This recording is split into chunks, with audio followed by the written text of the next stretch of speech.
నమస్కారం, victory media news కి స్వాగతం. ముందుగా వార్తల్లోని ముఖ్యాంశాలు చూద్దాం. వరద ప్రాంతాల్లో సహాయక చర్యలు వేగవంతం చేస్తున్నాం. అధైర్యపడకండి, ప్రజలకు సీఎం చంద్రబాబు భరోసా. బాధితులను ఆదుకోవడంలో ప్రభుత్వం విఫలం. ముంపు ప్రాంతాల్లో పర్యటించిన వైసీపీ అధినేత జగన్.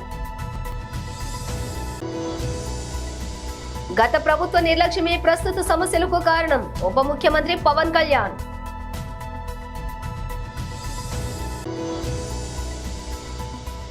ఏపీకి పొంచి ఉన్న మరో వర్షపు ముప్పు. అప్రమత్తమైన రాష్ట్ర ప్రభుత్వం ముందస్తు చర్యలు వేగవంతం. డీటెయిల్స్ చూస్తే వరద ప్రభావిత ప్రాంతాల్లో సహాయక చర్యలు ముమ్మరంగా సాగుతున్నాయని సీఎం చంద్రబాబు తెలిపారు. విజయవాడలోని ఆయన బుధవారం మీడియాతో మాట్లాడుతూ ఎక్కడ ఎలాంటి అవసరం వచ్చినా తాము అండగా ఉంటామని భరోసానిచ్చారు. వరద తొలగింపు పనులు ప్రారంభమయ్యాయని చెప్పారు. 62 మెడికల్ క్యాంపులు ఏర్పాటు చేసినట్లు తెలిపారు. 2100 పారిశుద్ధ్య సిబ్బందిని ఏర్పాటు చేసి 100కు పైగా ఫైర్ ఇంజిన్లను వచ్చి సహాయక చర్యలో పాల్గొన్నాయని, ప్రొక్లైన్లను టిప్పర్ల ద్వారా చెత్తను తరలిస్తున్నామని తెలిపారు. 32 మంది ఐఏఎస్లు సహాయక చర్యలో పనిచేస్తున్నారని, 179 సచివాలయాలకు 179 సీనియర్ అధికారులను నియమించామని, ఎవరైనా చనిపోతే మృతదేహాలను బంధువులకు అప్పగిస్తున్నామని తెలిపారు. మృతుల కుటుంబాలకు 5 లక్షలు అందించాలని ఆదేశించామన్నారు. గర్భిణీలకు ప్రత్యేక వైద్యం అందిస్తున్నామని 5 లక్షల మందికి భోజన ఏర్పాట్లు చేశామన్నారు. మొత్తం రీహాబిలిటేషన్ వర్క్స్ కానీ రిలీఫ్ కానీ కొద్దిగా మూమెంట్ అందుకునింది. చాలా వరకు ఫాస్ట్గా తీసుకెళ్తున్నాం.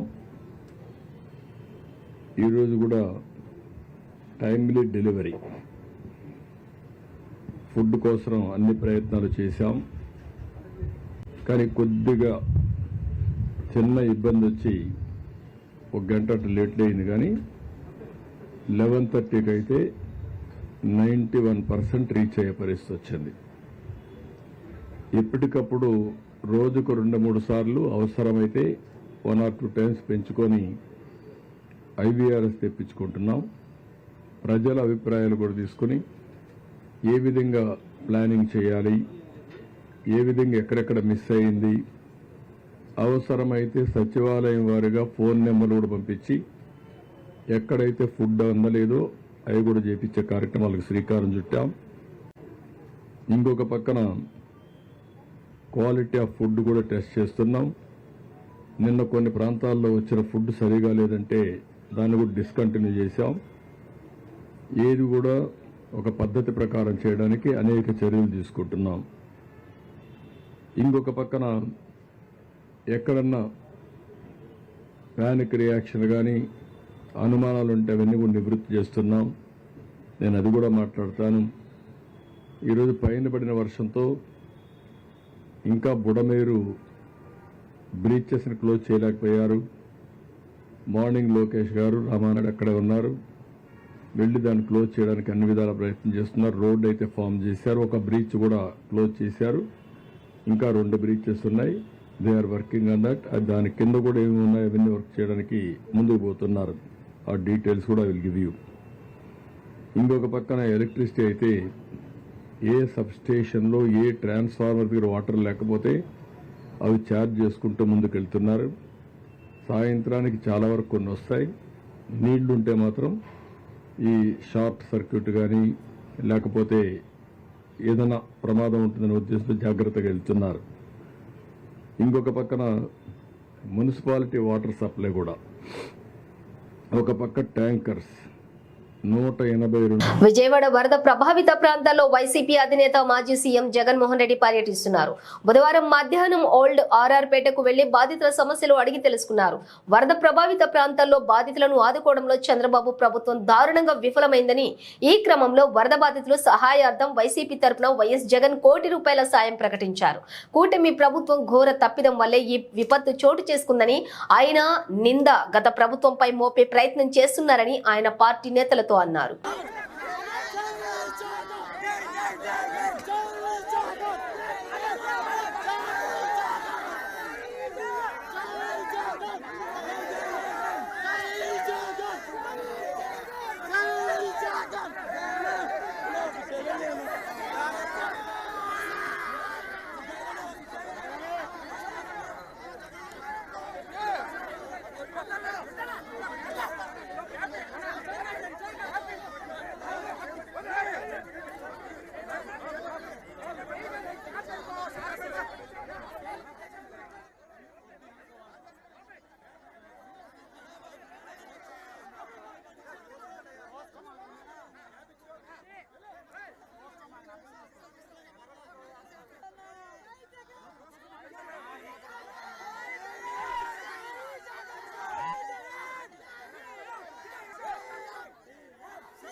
ఈ పరిస్థితి ఇంత దారుణంగా తయారైంది.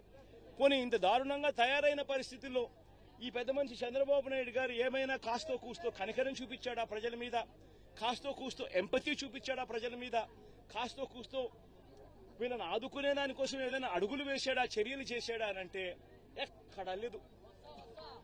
తాను ఇంట్లో ఎందుకు ఉండడం లేదు అని అంటే తాను ఇంట్లో ఉండే పరిస్థితి లేదు కాబట్టి తాను ఇంట్లో ఉండడం లేదు. తాను ఇల్లు మునిగిపోయింది కాబట్టి తాను ఇంట్లో ఉండే పరిస్థితి లేదు కాబట్టి తాను ఇంట్లో ఉండడం లేదు.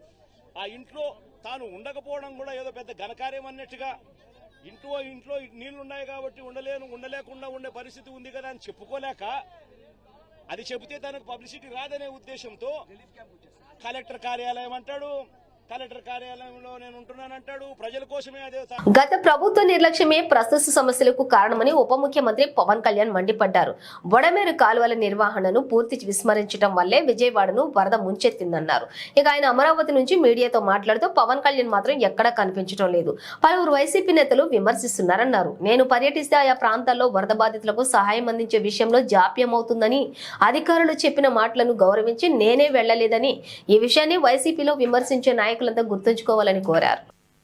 అన్ని జిల్లాలు మన పిఆర్ మిషన్ అందరితో కూడా మాట్లాడి, అధికారులందరితో కూడా మాట్లాడి క్షేత్రస్థాయిలో ఏం చేయాలి, వీటన్నిటి మీద ఏమేం చేస్తారు వాటి మీద ఒక రిపోర్ట్, అలాగే proper directions principal secretary, honourable principal secretary Shri Shashibhushan గారు, అలాగే పంచాయతీరాజ్ డైరెక్టర్ శ్రీ కృష్ణతేజ్ గారు లీడ్ చేశారు.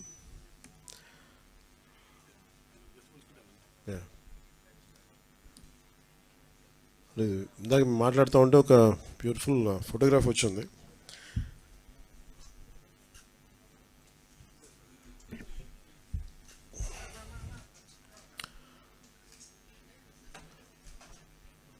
ఇది ఇంటర్నేషనల్ అవార్డు తీసుకునేంత చాలా, అంటే ఒక విపత్తు సమయంలో సహాయం ఎలా ఉందనేది క్యాప్చర్ చేయడానికి మీకా ఫోటోగ్రాఫ్. ఇది డ్రోన్ ఒక 8 కేజీల ఫుడ్ ప్యాకెట్ని ఎట్లాగా అది వాళ్ళకి అందజేస్తుంది అనేది, ఆల్మోస్ట్ మోకాళ్ళలో నడుము లోతు నీళ్ళల్లో ఆ డ్రోన్ ఎలా పనిచేస్తున్నాయి అనేది జస్ట్ చూపించడానికి. ఇది నేను చెప్పినట్టుగా మేము వచ్చి 100 రోజులు కూడా కాలేదు. చాలా ఛాలెంజెస్ మధ్యలో, ఆర్థికమైన ఇబ్బందులుండి, ఇలాంటి పరిస్థితుల్లో చాలా సమర్థవంతంగా రాష్ట్ర ప్రభుత్వం రాగల 24 గంటల్లో పశ్చిమ బంగాళాఖాతం సమీప ప్రాంతాల్లో అల్పపీడనం ఏర్పడే అవకాశం ఉందని విశాఖ వాతావరణ హెచ్చరికల కేంద్రం అధికారి కేవీఎస్ శ్రీనివాస్ తెలిపారు. బుధవారం ఆయన మీడియాతో మాట్లాడుతూ, దీని ప్రభావంతో రాగల 24 గంటల్లో ఉత్తర కోస్తా, దక్షిణ కోస్తా ప్రాంతాల్లో కొన్ని చోట్ల అతి భారీ వర్షాలు పడే అవకాశం ఉందని అన్నారు. ఏలూరు, పల్నాడు, ఎన్టీఆర్ ఈ 3 జిల్లాలకు ఆరెంజ్ అలర్ట్ ప్రకటించామని, అల్లూరి, అనకాపల్లి, విశాఖ, కాకినాడ, కోనసీమ, యానాం, పశ్చిమ గోదావరి, తూర్పు గోదావరి జిల్లాలకు ఎల్లో అలర్ట్ ప్రకటించినట్లుగా తెలిపారు. సముద్ర తీరం వెంబడి బలమైన ఈదురు గాలులు ఉంటాయని, మత్స్యకారులు ఎవరూ కూడా వేటకు వెళ్లవద్దని సూచించారు. నార్త్ వెస్ట్ బెంగాల్లో ఏర్పడుతుందని ఐఎండీ బులెటిన్స్ లో చెప్తున్నాం. అలాగే next another feature is also added. Share zone is also continuously line near 22 degrees latitude. వీటన్నిటి దృష్ట్యా కూడా నెక్స్ట్ కమింగ్ 24 hours వరకు కూడా మన కోస్టల్ ఆంధ్రప్రదేశ్లో మోడరేట్ రైన్స్ ఆల్మోస్ట్ మెనీ ప్లేసెస్లో వచ్చేటువంటి ఛాన్స్ ఉన్నాయని చెప్తున్నాం. అలాగే దక్షిణ కోస్తా, ఉత్తరాంధ్రలో కూడా కొన్ని జిల్లాల్లో భారీ వర్షాలు, మరికొన్ని జిల్లాల్లో భారీ నుంచి అతి భారీ వర్షాలు కూడా నెక్స్ట్ కమింగ్ 24 hours వరకు వచ్చే ఛాన్స్ ఉన్నాయి మనం ఫోర్కాస్ట్ ఇస్తున్నాం. ముఖ్యంగా అయితే పల్నాడు, ఏలూరు అండ్ ఎన్టీఆర్ ఈ 3 జిల్లాలకి కూడా భారీ నుంచి అతి భారీ వర్షం రాగలదని మన నెక్స్ట్ 24 hours వరకు ఫోర్కాస్ట్ ఇస్తున్నాం. నెక్స్ట్ హెవీ రైన్ఫాల్ కూడా మరికొన్ని జిల్లాల్లో వచ్చేటువంటి అవకాశం ఉంది. అవి ముఖ్యంగా Alluri Sitaramaraju, next Visakhapatnam, Anakapalli, Kakinada, east Godavari, west Godavari, Konaseema and దాని దగ్గర ఉన్నటువంటి యానం, కృష్ణా, గుంటూరు ఈ జిల్లాల్లో భారీ వర్షాలు కూడా 1-2 చోట్ల నమోదయ్యే ఛాన్సెస్ అయితే ఉన్నాయి. అలాగే ఇప్పుడు ఉన్నటువంటి సైక్లోనిక్ సర్క్యులేషన్స్ కానీ, మాన్సూన్ స్ట్రాంగ్ కండిషన్స్ కానీ వీటంతా దృష్ట్యా మన తీరం అమ్మడి కూడా ఎంటైర్ కోస్ట్ అమ్మడి కూడా బలమైన ఈదుగాలు ఎంటకి 35 నుంచి 45 కిలోమీటర్స్ వరకు ఇస్తున్నాయి. అలాగే next C condition is also roughness కూడా గ్రాడ్యువల్గా ఇంక్రీజ్ అవుతుంది. వీటన్నిటి దృష్ట్యా నెక్స్ట్ కృష్ణానదిపై నిర్మించిన ప్రకాశం బ్యారేజీ గేట్లు విరిగిపోయిన ఘటనలో బాధ్యులను కఠినంగా శిక్షించాలని ఆంధ్రప్రదేశ్ ప్రభుత్వాన్ని PCC chief YS Sharmila demand చేశారు. బుధవారం ప్రకాశం బ్యారేజీను వైఎస్ షర్మిల పరిశీలించారు. అనంతరం వైఎస్ షర్మిల మాట్లాడుతూ ప్రకాశం బ్యారేజీ వద్ద కావాలనే పడవలను వదిలారా అని సందేహం వ్యక్తం చేశారు. అందుకు బాధ్యులు ఎవరో గుర్తించి వారిని కఠినంగా శిక్షించాలని ప్రభుత్వానికి సూచించారు.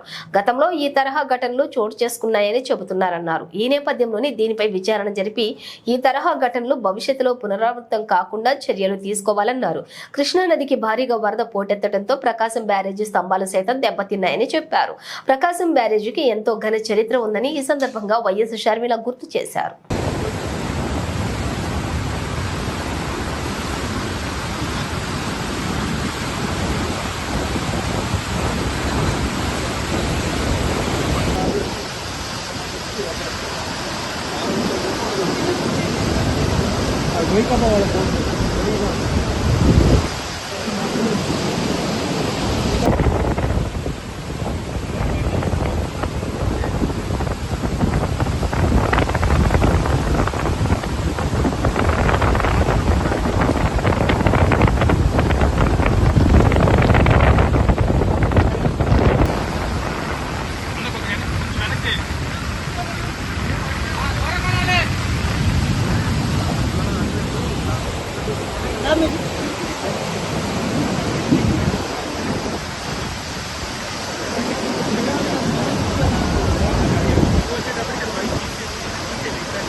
విశాఖ భీమిలి తీర ప్రాంతంలో వైసీపీ ఎంపీ విజయసాయిరెడ్డి కుమార్తె నేహారెడ్డి సిఆర్జెడ్ నిబంధనలకు విరుద్ధంగా నిర్మించిన అక్రమ కట్టడాలను జీవీఎంసీ అధికారులు కూల్చివేస్తున్నారు. భీమిలి టౌన్ ప్లానింగ్ లోని ఏసీపీ బి శ్రీనివాసరావు ఆధ్వర్యంలో సిబ్బంది ఉదయం 7 గంటల నుంచి బీచ్ ఒడ్డున హోటల్ కోసం వేసినటువంటి కాంక్రీట్ పిల్లర్స్, గోడలు, ఇతర నిర్మాణాలను తొలగిస్తున్నారు. కూల్చివేతల సందర్భంగా భీమిలి పోలీసులు బందోబస్తు నిర్వహించారు. దీనిపై పూర్తి వివరాలు మా Visakha victory media bureau chief Durgaprasad అందిస్తారు. వైసీపీ ఎంపీ విజయసాయిరెడ్డి కుమార్తె నేహారెడ్డి సిఆర్జెడ్లకు విరుద్ధంగా ఏదైతే అక్రమ కట్టడాలు చేశారని చెప్పేసి విశాఖ భీమిలి తీరంలో నిర్మించిన హోటల్ సంబంధించి నిర్మాణం చేపట్టారు. గతంలో వైసీపీ అధికారులు ఉన్నప్పుడు వైసీపీ నాయకులు కొందరు కూడా అక్రమ నిర్మాణాలు చేపట్టారని చెప్పేసి కూటమి నేత కార్పొరేటర్ విశాఖ సంబంధించి పీతల మూర్తి యాదవ్ గతంలోనే విజయసాయిరెడ్డి కుమార్తె నేహారెడ్డి అక్రమ నిర్మాణాలు చేపట్టారంటూ కోర్టును ఆశ్రయించు జిల్లా కోర్టుకు సంబంధించి కానీ లేకపోతే న్యాయస్థానం విచారణ చేపట్టిన అనంతరం అక్రమ నిర్మాణాలు చేపట్టడం జరిగిన వాస్తవం చెప్పి కోర్టు నిర్ధారించడంతో జీఎంసీ అధికారులు గతంలోనే నోటీసులు జారీ చేశారు. దాని నేపథ్యంలో ఈరోజు ఉదయం నుంచి కూడా ఏదైతే భీమిలి తీరంలో హోటల్ సంబంధించి నిర్మాణం చేపడుతున్నారో కాంక్రీట్ గోడలు కానీ పిల్లర్స్ సంబంధించి జీఎంసీ టౌన్ ప్లానింగ్ అధికారి భీమిలి జోన్ సంబంధించి శ్రీనివాసరావు నేతృత్వంలో ఉదయం నుంచి కూడా ఆ కట్టడాలను కూల్చివేస్తున్నారు. అదేవిధంగా ఈ కట్టడాలకు సంబంధించి ఏదైతే కూల్చివేత సంబంధించి గతంలోనే పిటిషన్లు అందాయి, గతంలోనే జీవీఎంసీ సంబంధించి చాలా మటుకు ఫిర్యాదులు కూడా అందరి నేపథ్యంలో కార్పొరేటర్ మూర్తి యాదవ్ ఇతర కూటమి నేతలు ఫిర్యాదు నేపథ్యంలో విచారణ చేపట్టిన న్యాయస్థానం ఏదైతే తీర్పు సంబంధించి ఈరోజు జీవీఎంసీ అధికారులు అయితే ఉదయం నుంచి కూడా సుమారు ఉదయం 7 గంటలకే ఆ ప్రాంతానికి చేరుకోవడం జరిగింది. టౌన్ ప్లానింగ్ సిబ్బంది అంతా కూడా జీవీఎంసీ సంబంధించి ఆ జోన్ల అధికారి ఎవరైతే టౌన్ ప్లానింగ్ సంబంధించి శ్రీనివాసరావు ఉన్నారో ఆయన నేతృత్వంలో ఉదయం నుంచి కూడా అక్రమ కట్టడాలు ఏవైతే ఉన్నాయో దాన్ని ఉదయం నుంచి కూడా దాన్ని తొలగింపు చర్యలు ప్రారంభించారు. అయితే పోలీసు బందోబస్తు కూడా ఏర్పాటు చేశారు. అయితే మరోవైపు ఎవరో కూడా దాన్ని వచ్చి ప్రతిఘటించట్లేదు, ఎవరు వచ్చి అక్కడ ఇబ్బందికరమైన పరిస్థితి లేనందున సజావుగా అక్రమ నిర్మాణాలు కూల్చివేత జరుగుతుంది. మరోవైపు కూడా కూటమి నేతలు ఆనందం వ్యక్తం చేస్తున్నారు. గతంలోని వైసీపీ అధికారులు ఉన్నప్పుడు విశాఖలో ఎన్నో అక్రమ నిర్మాణాలు చేపట్టారని దాన్ని ప్రభుత్వం సీరియస్నెస్గా తీసుకుంది. మరోవైపు చాలా మటుకు న్యాయస్థానం ఆశ్రయించడంతో ఈరోజు ఆ కూల్చివేత ప్రక్రియ ప్రారంభమవడంతో మరోవైపు కూటమి నేతలు కానీ విశాఖ వాసులు కూడా ఆనందం వ్యక్తం చేస్తున్నారు. ఇంకా ఇదే కాకుండా ఇంకెక్కడైతే అక్రమ నిర్మాణంలో వాటి మీద కూడా జీవీఎంసీ అధికారులు దృష్టి పెట్టాలని చెప్పి స్థానికులు కోరుతున్నారు. ఇది విశాఖలో ఉన్న తాజా పరిస్థితి. Camera person Ganeshwar, Durgaprasad, victory media, Visakhapatnam నుండి. వరదల్లో ప్రజలు విలువిలలాడుతుంటే చిక్కటి చిరునవ్వులతో విలాసాల కోసం మాజీ ముఖ్యమంత్రి జగన్మోహన్ రెడ్డి లండన్ యాత్రకు వెళ్లారని రాష్ట్ర మంత్రి డోలా వీరాంజనేయ స్వామి అన్నారు. బుధవారం అమరావతి ఎన్టీఆర్ భవన్ లో ఏర్పాటు చేసిన మీడియా సమావేశంలో ఆయన మాట్లాడుతూ సీఎం చంద్రబాబు ప్రజల కోసం విజయవాడ కలెక్టరేట్ నుంచి పాలన సాగిస్తూ ప్రజల కోసం 24 గంటల్లో 22 గంటలు పనిచేస్తుంటే జగన్ మాత్రం ఇక్కడ ప్రజల సమస్యలను ఏమాత్రం పట్టించుకోకుండా విదేశాలకు వెళ్తున్నారని ఆరోపించారు. ప్రజలంటే జగన్ కు ఎంత ప్రేమ ఉందో అర్థమవుతుందన్నారు. అధికారం లేకపోతే ప్రజల అవసరం లేదా అంటూ మంత్రి వీరాంజనేయ స్వామి ప్రశ్నించారు. మరోవైపు ప్రజలకు ఇబ్బంది లేకుండా ప్రభుత్వం అన్ని సహాయక చర్యలు చేపడుతుందన్నారు. విజయవాడ, ఎన్టీఆర్ జిల్లా, అదేవిధంగా గుంటూరు జిల్లాల్లో వరదలు విలయతాండవం చేయటం, ప్రజలు తీవ్ర ఇబ్బందుల్లో ఉన్నప్పుడు మన ప్రీతం ముఖ్యమంత్రి నారా చంద్రబాబు నాయుడు గారు జిల్లా కేంద్రంలోనే కలెక్టరేట్లోనే బస్సులో ఉంటూనే 24 గంటల్లో 22 గంటల పైన సమీక్షలు చేస్తూ అధికారుల్ని, మంత్రుల్ని, శాసనసభ్యుల్ని పరుగులు పెట్టిస్తూ ఉన్నారు. ఈ విధంగా చేసుకుంటూ ఎప్పటికప్పుడు క్షేత్రస్థాయిలో పర్యవేక్షణ చేస్తూ జేసీబీ ట్రాక్టర్లు ఇలాంటి ప్లేసుల్లో జేసీబీల మీద ప్రయాణం చేస్తున్నారు. నిన్నైతే నేను చూశాను, జక్కంపేటలో ఆ జేసీబీ, నేను అక్కడ ఉన్న ప్రాంతానికి వచ్చారు. 74 సంవత్సరాల వయసులో ఆ జేసీబీ మీద ఆ విధంగా కూర్చోవడం చూస్తుంటే చాలా బాధ అనిపించింది. అయినా 22 కిలోమీటర్లు ఆయన ఉన్నటువంటి సెక్యూరిటీని, ఆయన క్యాన్మైన్ కూడా పక్కన పెట్టి ప్రయత్నం చేస్తూ ఉన్నారు. ఇదంతా ఎవరి కోసం చేస్తున్నారంటే ఈ రాష్ట్ర ప్రజల కోసం. ప్రజలకి ప్రతిదీ కూడా నీరు కానీ, మంచినీళ్ళు కానీ, ఆహారం కానీ, పాలు కానీ అందివ్వాలి అనేటువంటి లక్ష్యంతో ముందుకెళ్తున్నారు. ఇస్తూ ఎవరైనా కానీ అందకపోతే నిర్లక్ష్యంగా పరిస్థితి వాళ్ళ మీద కూడా అవసరమైతే చర్యలు కూడా వెనుకాడని చెప్పేసి ముందుకెళ్తూ ఉన్నారు. ఇటువంటి పరిస్థితుల్లో ఇక్కడ మనం ఒక నీరజ్ చక్రవర్తికి అసలైన వారసుని ఒకరిని మనం ఇక్కడ చూస్తూ ఉన్నాం. ఈ రాష్ట్రానికి 5 సంవత్సరాలు పరిపాలన అందించి మాజీ ముఖ్యమంత్రిగా ఉన్న వ్యక్తి ఈరోజు ఆయన ఏదో 1 గంట 2 గంటలు వచ్చేసారు, మొసలి కన్నీళ్ళు కార్చారు, ప్రభుత్వం మీద బురద జల్లాడు. మేము ఒకటి అడుగుతున్నాం, నిన్న 5 సంవత్సరాలు ముఖ్యమంత్రిగా పెట్టుకున్నటువంటి ఈ ప్రాంతంలో నీవు బాధ్యత కలిగిన వ్యక్తిగా ప్రవర్తించకపోగా అది వచ్చి ప్రభుత్వం ఏదైతే సహాయ చర్యలు అందిస్తున్నామో మా మీద బురద చల్లటం ఏదైతే నీకు లక్ష్యంగా పెట్టుకున్నాం. అసలు ఈ నిజంగా చిత్తశుద్ధి ఉంటే మరి మిగతా రోజుల్లో ఎందుకు కనిపించలేదు? ఈరోజు లండన్ పర్యటన ఎందుకు పెట్టుకున్నావు? లండన్ పర్యటనలో నీ ఉద్దేశాలు ఏంటి? నువ్వు ఎందుకు ఏ కారణం మీద లండన్ వెళ్తున్నావో ప్రజలకు చెప్పాల్సిన బాధ్యత నీ మీద ఉంది. నీకు ప్రతిపక్ష హోదా ఇవ్వకుండా ప్రజలు తిరస్కరిస్తే ఆ ప్రతిపక్ష హోదా కోసం నువ్వు కోర్టు పెట్టెక్కిన నువ్వు ప్రతిపక్షంలో ఉన్నటువంటి వ్యక్తివి ఏ కారణం మీద రాజధానిలో తెలియజేయాలి. గతంలో విలాసవంతమైనటువంటి విమానంలో రోజుకి 3,60,00,000 రూపాయలు ఖరీదైనటువంటి బొంబార్డియర్ ఫ్లైట్లో నువ్వు వెళ్ళావు. నువ్వు తరచూ విదేశీ పర్యటన వెళ్తుంటే నీకు ఇక్కడ సంపాదించుకున్నటువంటి బ్లాక్ మనీని వైట్ చేసుకుని వెళ్తున్నావు అని చెప్పేసి ప్రజలు అనుకుంటా ఉన్నారు. ఇంకో విషయం ఏంటంటే 2011లో నీ మీద మనీ లాండరింగ్ అండ్ అదేవిధంగా ఈడీ కేసుల్లో లండన్లో 5 చోట్ల నీకు అక్రమాస్తులు ఉన్నాయని చెప్పేసి గుర్తించడం కూడా ఆనాటి సిబిఐ నిర్ధారించిందనే విషయాన్ని కూడా తెలియజేసుకుంటున్నాం. విజయవాడను ముంచెత్తిన బుడమేరు గండ్లను పూడ్చివేసే కార్యక్రమాలను పర్యవేక్షించాలని మంత్రి నారా లోకేష్ ను ఏపీ ముఖ్యమంత్రి చంద్రబాబు ఆదేశించారు.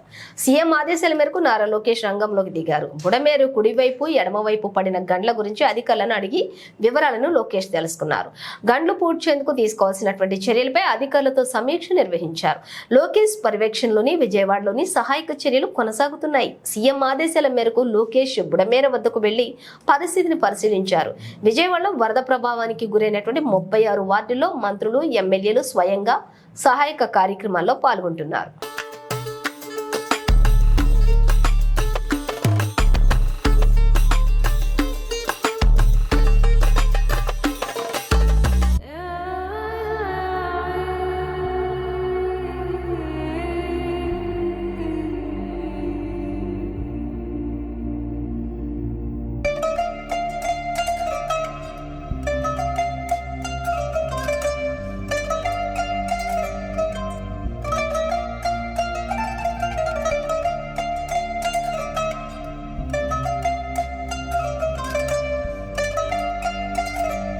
రైల్వే జోన్కు గత ప్రభుత్వం భూమి ఇవ్వలేదని విశాఖ స్టీల్ ప్లాంట్కు పరిష్కార మార్గాలు చూపిస్తామని కేంద్ర ప్రభుత్వం చెబుతుందని బీజేపీ రాష్ట్ర అధ్యక్షురాలు దగ్గుబాటి పురంధేశ్వరి అన్నారు. విశాఖ పార్టీ కార్యాలయంలో బుధవారం బీజేపీ సభ్యత్వ నమోదు కార్యక్రమాన్ని ఆమె ప్రారంభించారు. ఈ సందర్భంగా ఆమె మాట్లాడుతూ రాష్ట్ర అభివృద్ధికి కేంద్ర ప్రభుత్వం సహాయక సహకారాలు అందిస్తోందన్నారు.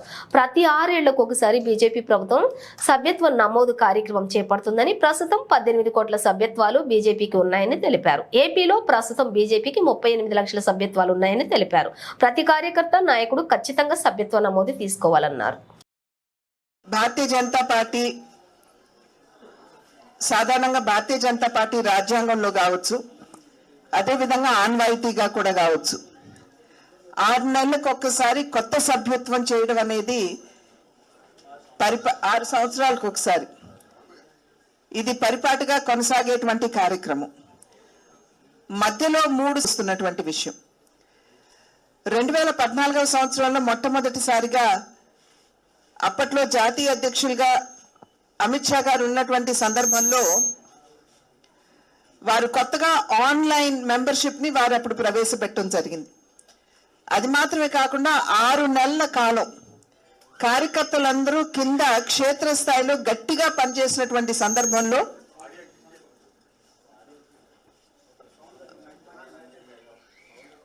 కింద కార్యకర్తలందరూ భారతీయ జనతా పార్టీ కార్యకర్తలందరూ నిబద్ధతతోటి అంకిత భావంతో పనిచేసినటువంటి సందర్భంలో యావత్ భారతదేశంలో 11 కోట్ల సభ్యుల్ని అప్పట్లో నమోదు చేయడం జరిగింది.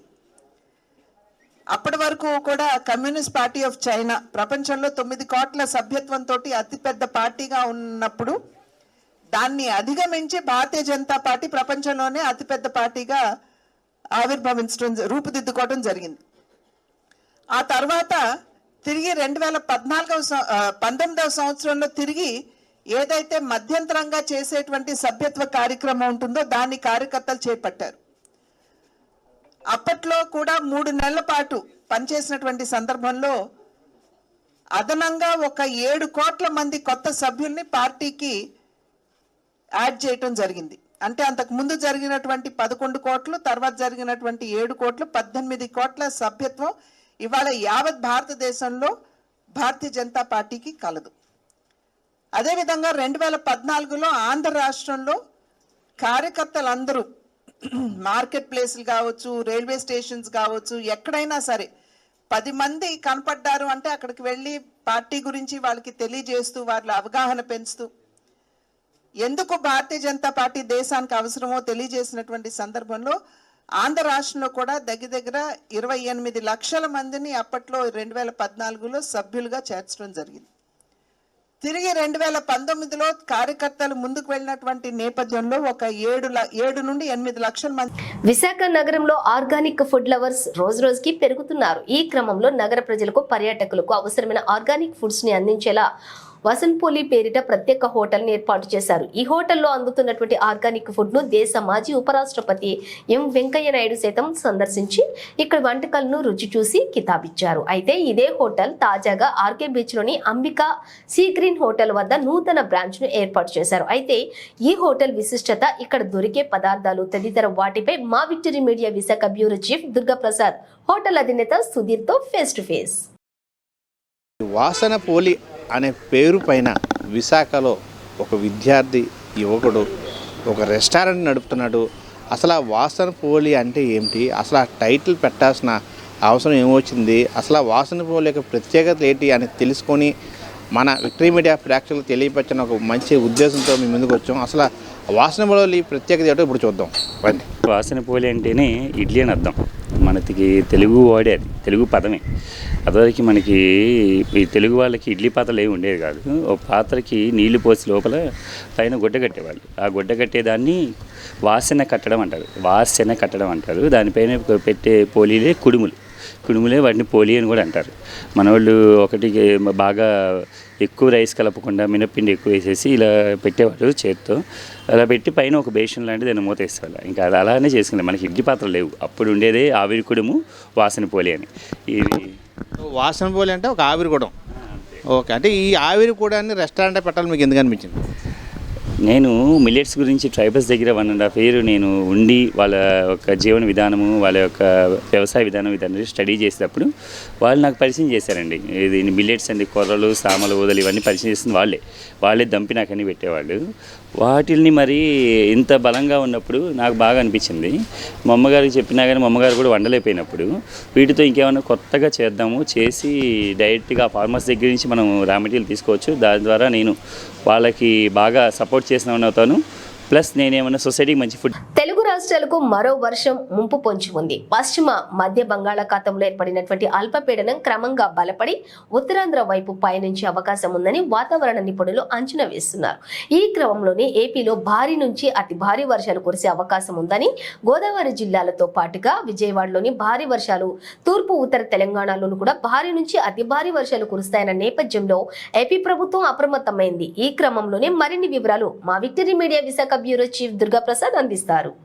పశ్చిమ మధ్య బంగాళాఖాతంలో ఏర్పడిన అల్పపీడనం వాయుగుండంగా మారే అవకాశం ఉన్నట్టు వాతావరణ శాఖ అధికారులు అంచనా వేశారు. ప్రస్తుతం ఏదైతే ఈ అల్పపీడన ప్రభావంతో ఉత్తరాంధ్ర జిల్లాలో మోస్తారు వర్షాలు కురుస్తున్నాయి. విశాఖలో ప్రస్తుతం ఉదయం నుంచి కూడా చురుజల్లు కురుస్తున్నాయి. అయితే ఈ ఆకాశం అంతా కూడా మేఘవృతం అవడంతో బీచ్లో కూడా అలల ఉద్రిక్తత పెరిగిన పరిస్థితి కనిపిస్తుంది. అయితే ఈ అల్పపీడన ప్రభావంతో 7వ తారీఖు వరకు కూడా ఉత్తరాంధ్ర జిల్లాలో భారీ నుంచి అతి భారీ వర్షాలు కురిసే అవకాశం ఉన్నట్టు వాతావరణ శాఖ అంచనాలు వేసింది. మరోవైపు కృష్ణా జిల్లా కూడా ఈ వర్షాలకు సంబంధించి ఎఫెక్ట్ ఉండే విధంగా అవకాశం ఉన్నట్టు వాతావరణ శాఖ అధికారులు అంచనా వేశారు. మరోవైపు తెలంగాణలో భారీ వర్షాలు కురుస్తున్నాయి. ఏదైతే అల్పపీడనం ప్రభావంతో ఆల్రెడీ గత 2 రోజుల నుంచి వర్షాలు కురుస్తున్నాయి. అయితే మరోసారి అల్పపీడన ప్రభావంతో అల్పపీడనం వాయుగుండంగా మారే అవకాశం ఉన్నట్టు అధికారులు అంచనా వేయడంతో మరోసారి తెలంగాణలో భారీ వర్షాలు కురిసే అవకాశం ఉంటే అధికారులు అంచనా వేశారు. దీంతో ఇప్పటికే వరద నేపథ్యంలో ఇబ్బందులు పడుతున్న పరిస్థితి కనిపిస్తుంది. మరోసారి ఈ అల్పపీడనంలో మరోసారి తీవ్ర ఇబ్బందులు పడే అవకాశం ఉన్నట్టు అధికారులు అంచనా వేశారు. దీంతో ప్రజలంతా కూడా అప్రమత్తంగా ఉండాలని చెప్పి కోరుతున్నారు. మరోవైపు మరోసారి వరద ప్రభావంతో విజయవాడ అంతా కూడా తీవ్రంగా ఇబ్బంది పడుతున్న పరిస్థితి. మరోసారి వర్షాలు కురిస్తే కూడా అక్కడ ప్రజలకి సహాయ సహకారాలు అందించే విధంగా కూడా ఇబ్బంది పడే పరిస్థితి కనిపిస్తుంది. ఏదైనప్పుడు కూడా ప్రజలు కూడా అప్రమత్తంగా ఉండాలని చెప్పేసి అధికారులు ఆదేశాలు జారీ చేస్తున్నారు. మరోవైపు కూడా ఎటువంటి ఇబ్బంది లేకుండా ప్రజలకు రవాణా సంబంధించి కానీ పారిశుద్ధ్య సంబంధించి కానీ ఎటువంటి ఇబ్బందులు ఉండకుండా ఉండేందుకు ఇప్పటికే ముందస్తు ప్రణాళిక చర్యలు జీవీఎంసీ కమిషనర్ కానీ జిల్లా కలెక్టర్ యంత్రాంగం కూడా దీని మీద ప్రత్యేక దృష్టి పెట్టారు. ప్రజలు కూడా అప్రమత్తంగా ఉండాలని చెప్పి వారు పిలుపునిస్తున్నారు. ఇది విశాఖలో ఉన్న తాజా పరిస్థితి. Camera person Ganesh Durgaprasad, victory media, Visakhapatnam నుండి. బులెటిన్ ముగించే ముందు హెడ్లైన్స్ మరోసారి. వరద ప్రాంతాల్లో సహాయక చర్యలు వేగవంతం చేస్తున్నాం, అధైర్యపడకండి, ప్రజలకు సీఎం చంద్రబాబు భరోసా. బాధితులను ఆదుకోవడంలో ప్రభుత్వం విఫలం, ముంపు ప్రాంతాల్లో పర్యటించిన వైసీపీ అధినేత జగన్. గత ప్రభుత్వ నిర్లక్ష్యమే ప్రస్తుత సమస్యలకు కారణం, ఉప ముఖ్యమంత్రి పవన్ కళ్యాణ్.